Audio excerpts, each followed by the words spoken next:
Thank you for joining our talk. We're here today to talk to you about how to build a user acquisition strategy that converts. My name's Alice. I am a senior growth consultant on the retention team at Feature, which is a mobile growth consultancy based in Berlin. And I've been working in the retention and engagement space for the last 3 years, working with different apps across different service verticals. And I'm Natalie. I'm on the paid acquisition team, mainly focusing on managing client ad spend across the self-serve ad networks like Facebook, Google, Snapchat, TikTok, and other search platforms. So, Feature is an award-winning consultancy. As Alice said, we're based in Berlin, and we service different apps across a few different services, including retention, performance marketing, app store optimization, and data analytics.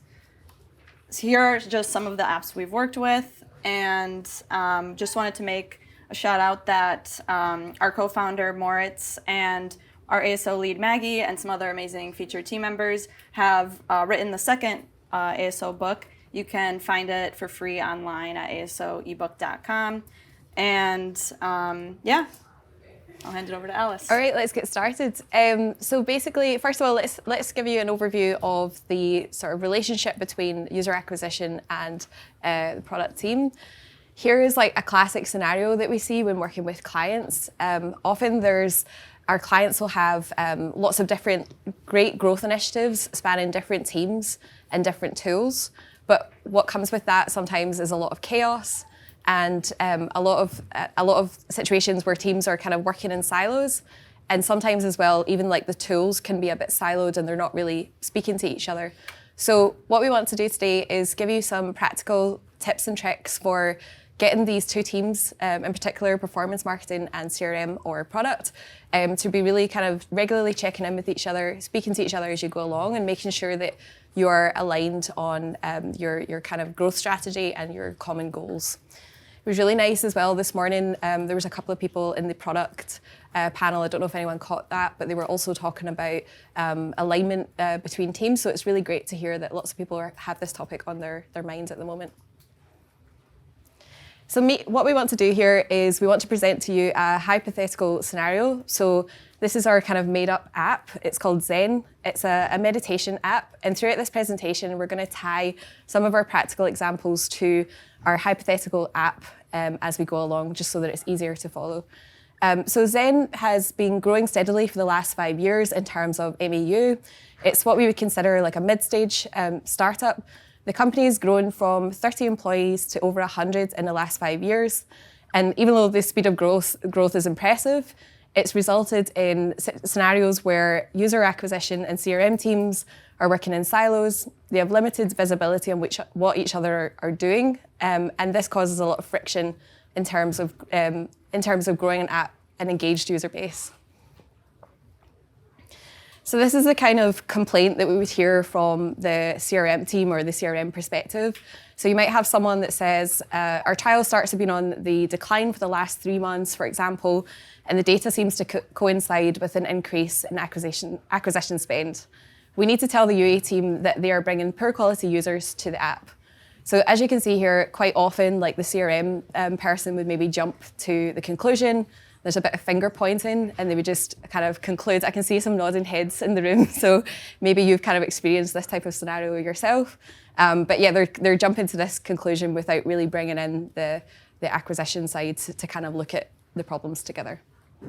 Yeah, and then on the other hand, from the advertising perspective, as a UA manager, what you're probably hearing that person say is that these people are churning, we're targeting, maybe a CPI or CPA, we're getting them through the door, but then after that, we don't really know or care what happens because we're meeting our KPI.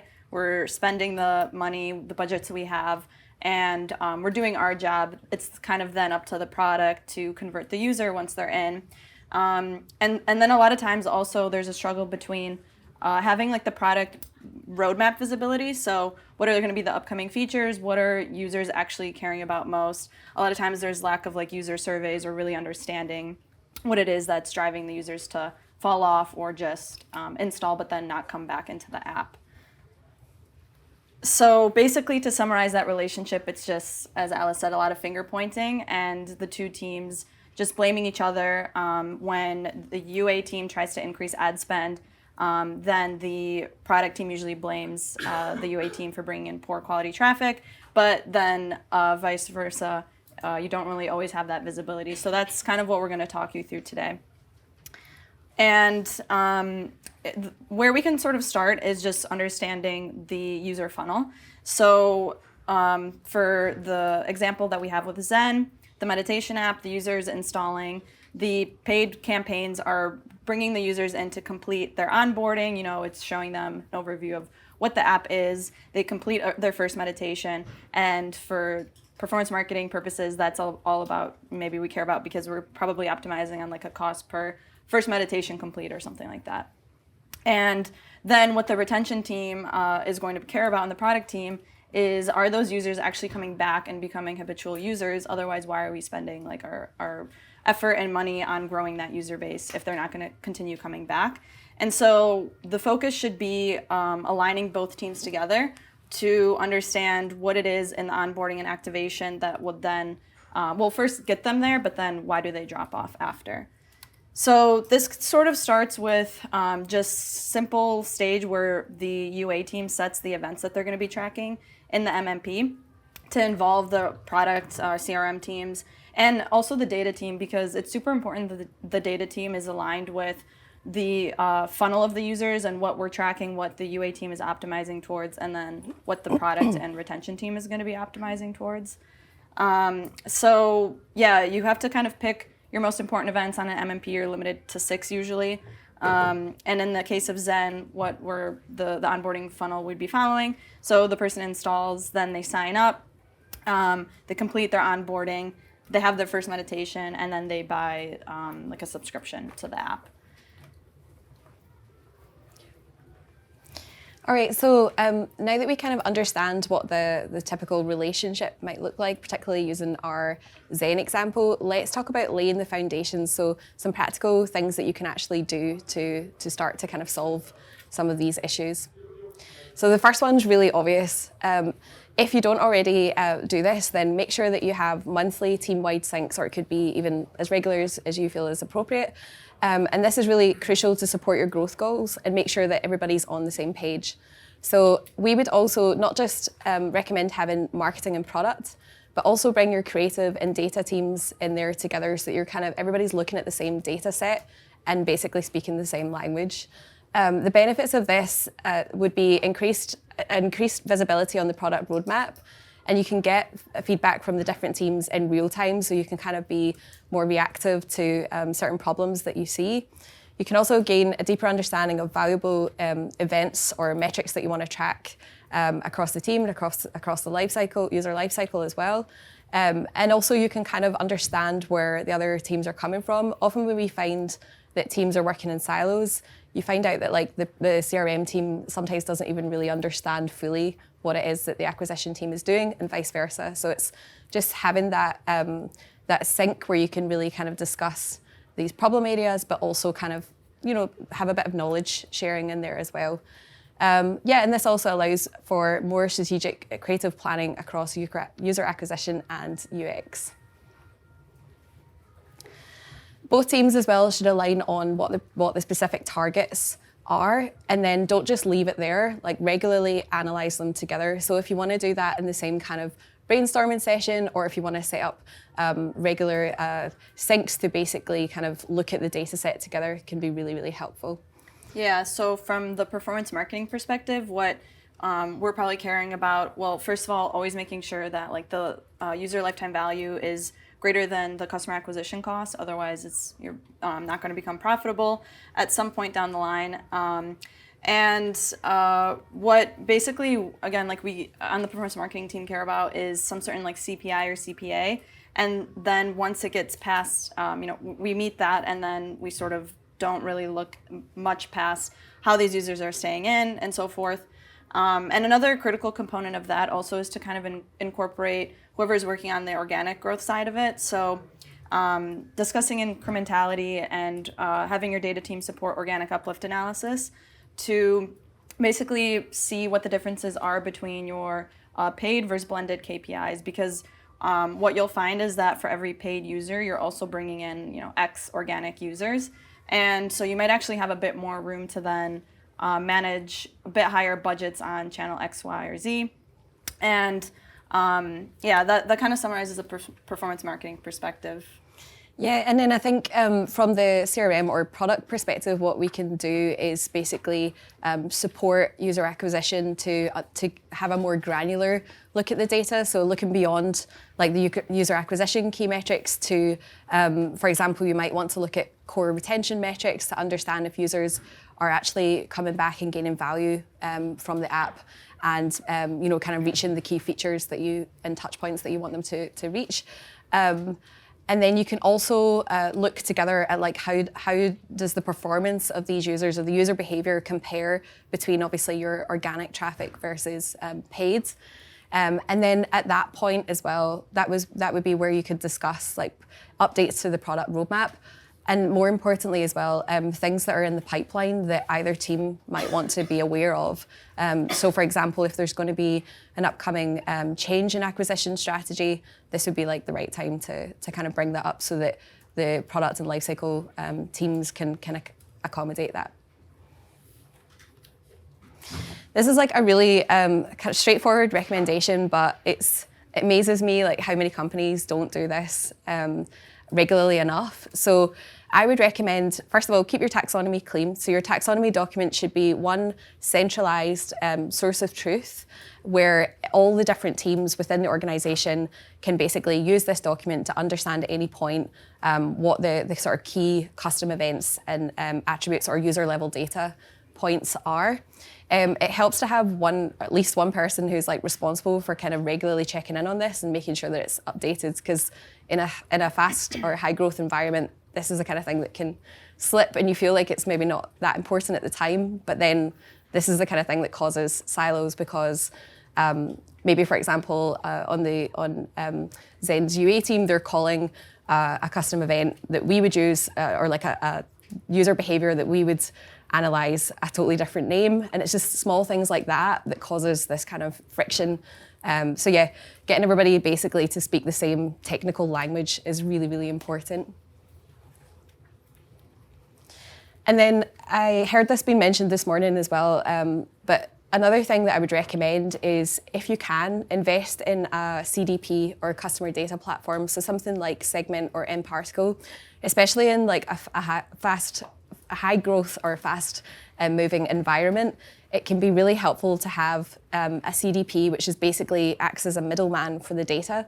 So you have like your entire tool stack, but really you're just piping all of your events and attributes into this one middleman, which is the CDP. And then the CDP, every time you add a new tool to your stack, it will basically pipe the exact same events and attributes into each tool as you kind of grow and move along. And that's just really important for simple things like naming conventions, making sure things are named the same way.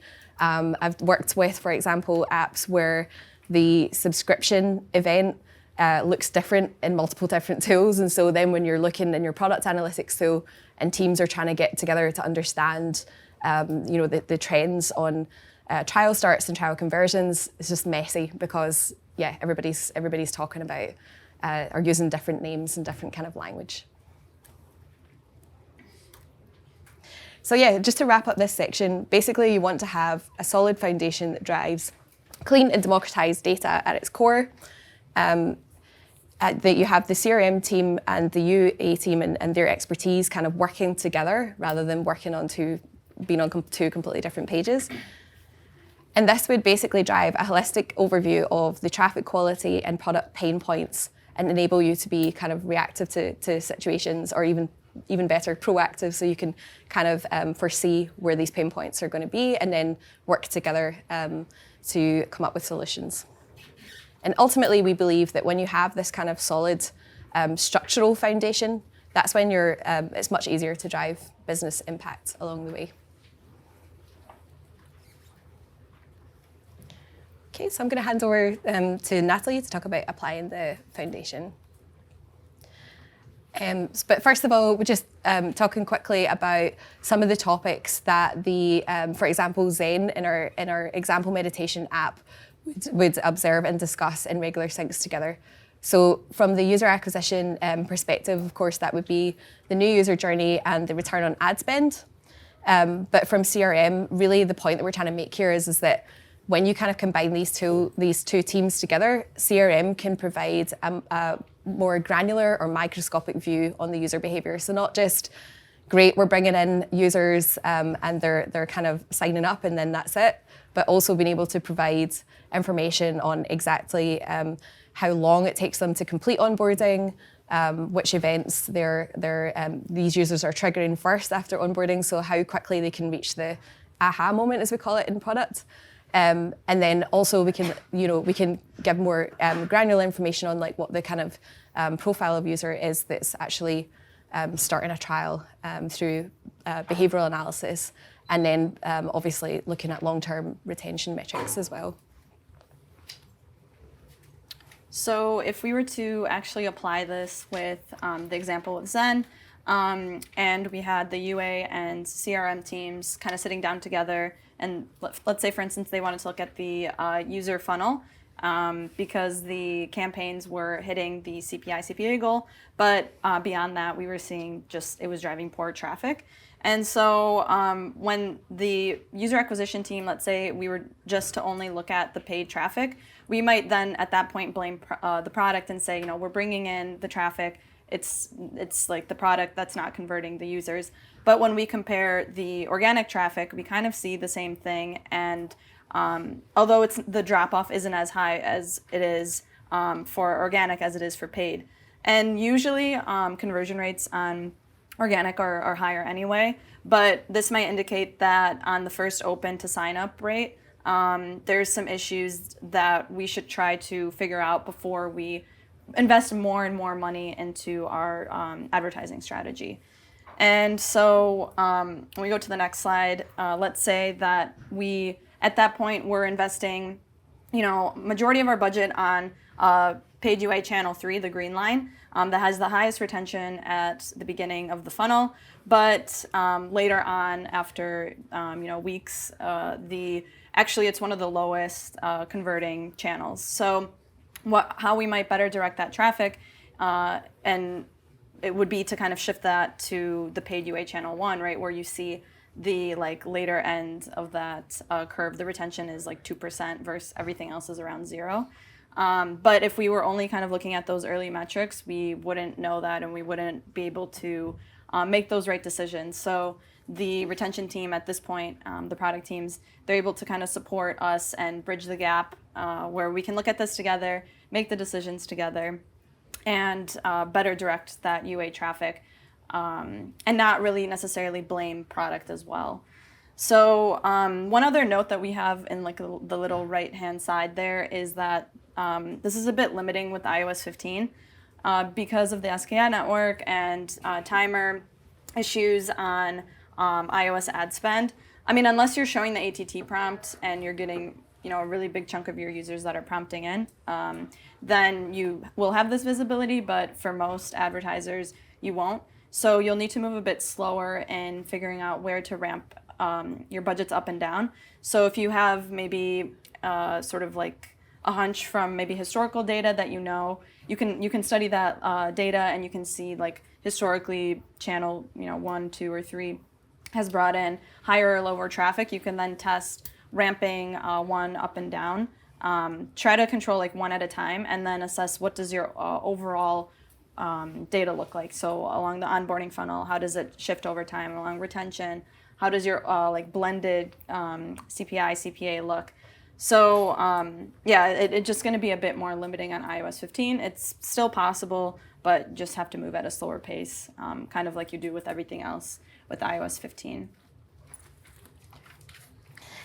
Yep. So if we were to recommend this to a client and they were to Zen, for example, and they were to implement all of these strategies and have this foundation in place, the outcome is basically happier teams that are working together. That's obvious.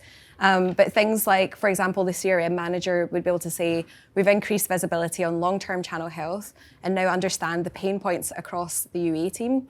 The data analyst would say, we have a better idea of what reports will bridge the gaps to study our users. The user acquisition manager as well is also happy and would be able to say something like, we realized that focusing on CPA and early retention indicators has led us in perhaps the wrong direction. And of course, we've added the creative leads in here as well. It's important not to forget the creative team. So they would maybe, for example, say, now we know we need to enhance our creative testing strategy for channel 1. So it's like everybody has a clearer idea on the sort of holistic strategy and how it all kind of ties in together. All right, so just to wrap this up, Natalie, if you want to hand over. Yeah, so basically we just want to summarize that it is important to regularly meet with those 4 teams that we mentioned: product, creative, data, and the marketing teams. How often that happens will depend on the team. It's not going to really happen overnight where you're going to come in and say, all four teams are going to meet together. There's a lot of different stakeholders involved. And there's going to be a lot of different perspectives as well. So you want to try to find sort of like a mediator or a sprint leader that's going to bridge the gap, like that really understands all sides of it and understands the importance of collaborating. And what this person can then do is like set goals, agendas for each meeting. Maybe the individual teams are meeting like Monday, Wednesdays, and Fridays, but together, you meet every 2 weeks or a month, whatever that cadence is, to get set up. And what we've done is implemented like just a high-level timeline of what it could sort of look like. So you have goals or like objectives to hit, as you leave today. So maybe within the first 3 months, you kind of are aiming to ensure that your taxonomy is clean, your tracked events and KPIs are all aligned on between all the teams. Everyone has a good understanding of what everything means across each team. And at this point, too, you're integrated with all the necessary tools. And maybe this is going to take a bit longer because it's potentially a bigger investment. It could be something that you kind of do over the course of the year. But ideally, you're at least prioritizing to figure out which tools you're going to need to adapt to over the first few months of kind of bringing everyone together. And then within the first 6 months, you have your data team support to build out reports that are accessible and understandable to all of the teams. So like if your creative person wants to jump in and understand how the ads that they're designing are doing on Facebook or Google, then they're able to jump in and see, and maybe there's also some stitch in with retention rates. So again, like it bridges the gap between knowing whether this creative is just meeting a certain CPI or CPA, but is it actually bringing people back in? And then by the end of the year, hopefully within a year, you're able to kind of like really synchronize all the teams together. You're then understanding whether your users are actually profitable. So we said here, like you're starting to measure this. It's not necessarily you find that they are profitable, but you at least start to measure, get everybody on the same page and plan for how you could be if you're not. And if you are, then maybe you figure out a bigger growth strategy. And then, you're running like in-depth user level analyses, and you're running like A/B tests. The product team is kind of keeping everyone informed of what's going to be coming down the pipeline on releases. Maybe you're regularly making updates because you're talking to users and they're finding that this new feature that they've always wanted to have isn't yet available, and we reprioritize the development for that. And then, your creative team, again, like super important that they're involved because at the end of the day, they're spending all this time building the ads, and we know that creative strategy is key to user acquisition. And so having them in the loop will not only bring them satisfaction, but like also kind of empower them to have more knowledge on what it is they should be producing, not only for user acquisition, but app store optimization as well. So like maybe they'll have a better idea of what A/B tests to run within the first 3 screenshots, aligning the storefront a bit more, and kind of bringing in the ASO and acquisition team all under the UA umbrella. So yeah, that's all we had for you guys today. Are there any questions? Okay, all good. Then we'll just leave you guys with that there's going to be an ASO conference happening in Berlin. We have super early bird discounts for 30% off until the end of this month. So you can register at asoconference.com. Thank you very much. Cool.